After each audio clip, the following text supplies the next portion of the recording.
Hello students, today we are going to start chapter 9, that is India, Location and Extent. Location. India is a vast country lying entirely in the northern hemisphere.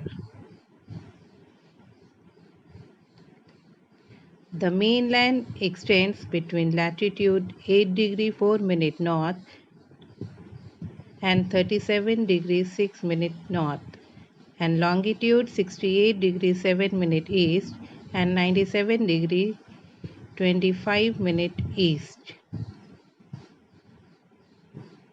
The Tropic of Cancer, 23 degree 30 minute north,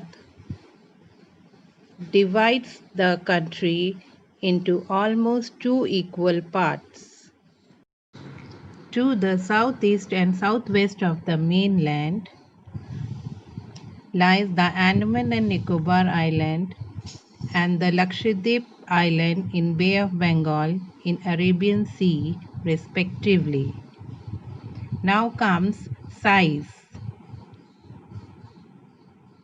The landmass of India has an area of 3.28 million square kilometer.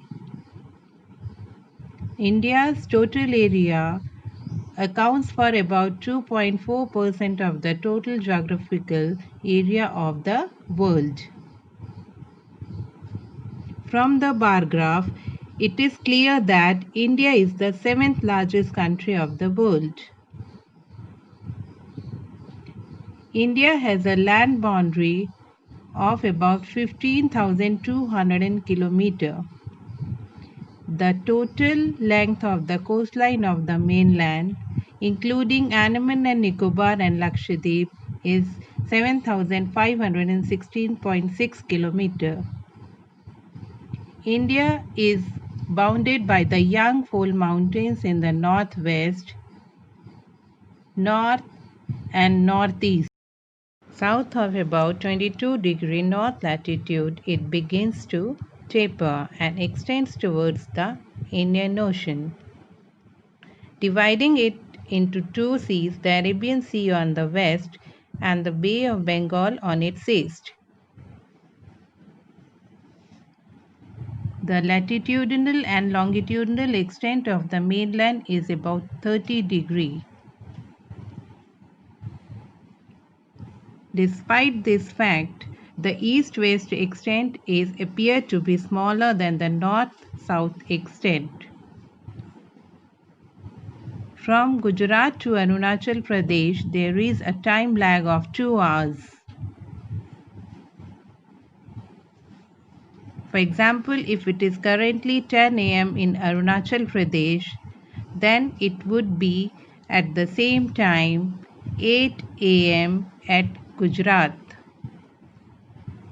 Hence, time along the standard meridian of India, 82 degree 30 minute east, passing through Mirzapur in Uttar Pradesh, is taken as the standard time for the whole country. The latitudinal extent influences the duration of the day and night as one moves from south to north. Now our next topic is political divisions, in which India is a union of states. It is divided into 29 states and 7 union territories for the smooth functioning of its administrations. Here students, the states and union territories are written differently. Here all the states and here its capital. This all you have to write in your notebook, and you will learn the states and capitals. And here it is union territory and here it is capital. These all you have to write and learn. And here students, here is the map of India, where the political divisions all it is given with their capitals. So you will write this, means you will take a map of this political division of India and you will mark all the states and capitals. Now student, our next topic is physiographic divisions of India. On the basis of tectonic history, stratigraphy and relief features, India may be divided into the following physiographic divisions. Here see, it is divided into the northern mountains, the Great Plains, the peninsular plateau, the coastal plains, the Thar desert and the islands. So first we will read about the northern mountains.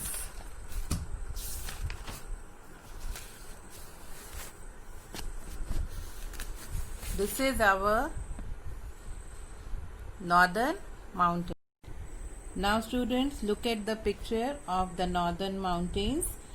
They stretch across northern India from Jammu and Kashmir to Arunachal Pradesh and about 2500 km with a varying width of 240 to 320 km forming the Himalayas. Longitudinally, the Himalayas consist of 4 parallel ranges.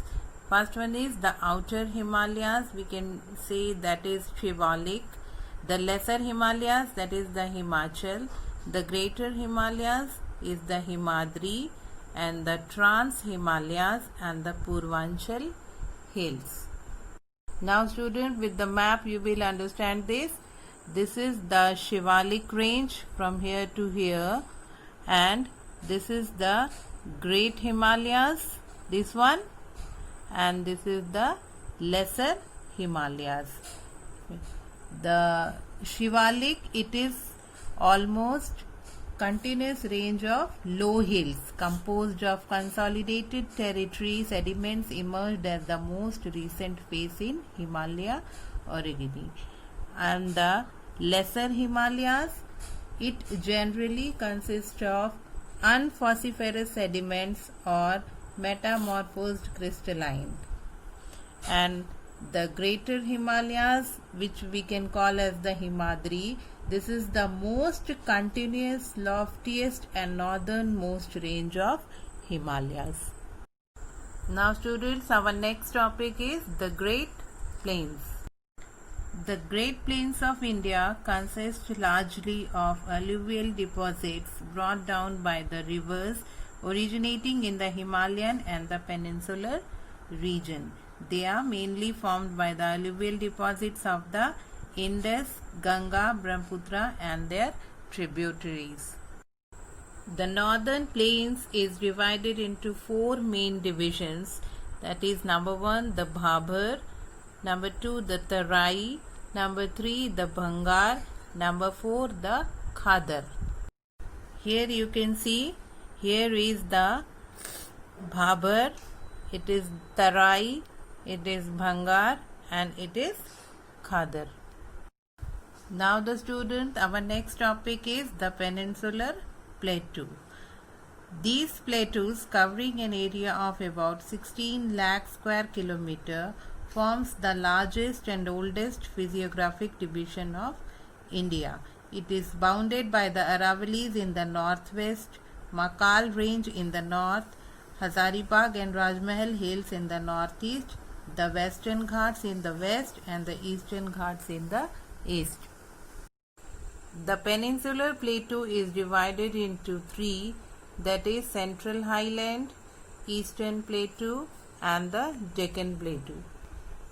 The Central Highland, which include the Aravalli range, the Malwa Plateau, this is the Malwa Plateau, and Vindhya range and the Bundelkhand, in up it is Bundelkhand Plateau and the Bhakelkhand Plateau. And the second point is the Eastern Plateau, that is here you can see the Chota Nagpur Plateau and the Meghalaya Plateau. And the third one division is the Deccan Plateau.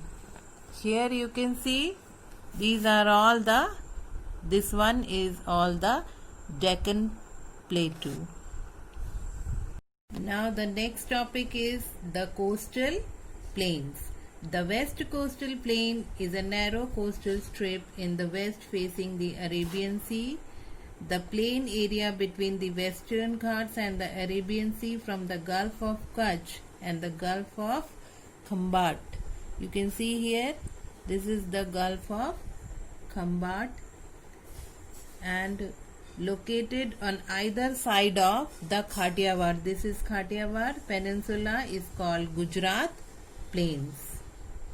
And to the south, the coastline is more rugged. It is called the Konkan coast. Here it is the Konkan coast, and up to Goa, and from there onwards in Karnataka it is the Kannada coast, and south of the part that lies Kerala is called the, here it is the Malabar coast till Kanyakumari, and the southern tip of the Indian mainland.